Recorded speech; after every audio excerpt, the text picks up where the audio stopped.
श्री स्वामी हा श्लोक नेहमी म्हणत असत. श्री स्वामी स्वमुखे स्वतःचे प्रतीक, मूळ वडाचे झाड, दत्तनगर असे नेहमी म्हणत असत. त्यांच्या या श्लोकावरून व त्यांच्या कार्यावरून ते स्वतः दत्तावतार होते यात शंका नाही. त्यांच्या काळात अवतरलेल्या अनेक विभूतींनी उदा. साईबाबा, गजानन महाराज, बिडकर महाराज, साटम महाराज इत्यादी अनेक थोर संतांनी अनंत कोटी ब्रह्मांड नायक विश्वाचे करते करविते मूळ पुरुष श्री स्वामी होत असे मान्य केले आहे. त्यांना एखाद्या पुस्तकात मर्यादित ठेवणे गैर वाटते.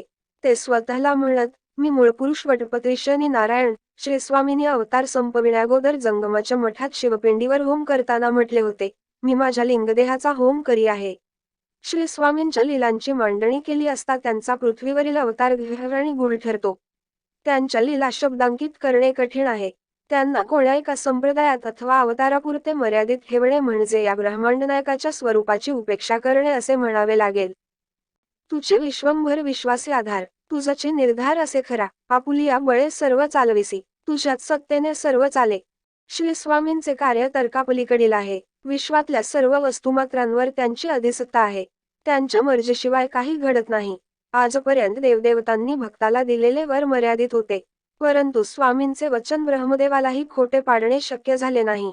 भूत, भविष्य, वर्तमान सर्व त्यांना ज्ञात असायचे. भक्तांच्या पाठीशी उभे राहून त्यांचे सदैव रक्षण त्यांनी वेळोवेळी केले होते व आजही ते करत आहेत.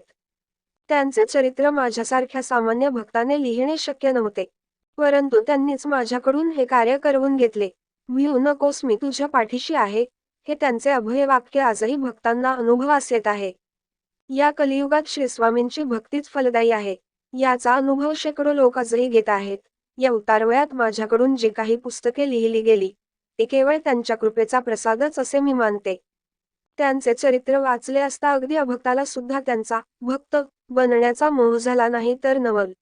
या त्यांच्या अगम्य कथा व कार्य वाचणारे भक्त, अभक्त, आस्तिक, नास्तिक कोणीही असोत, या भवसागरातून श्री स्वामी समर्थ त्यांचा उद्धार करतील. ते सर्वजण सुद्धा स्वामींची आराधना सुरू करतील हीच मी शुभेच्छा करते. त्या लोकांना सुख, शांती, समाधान लाभून त्यांचे चित्त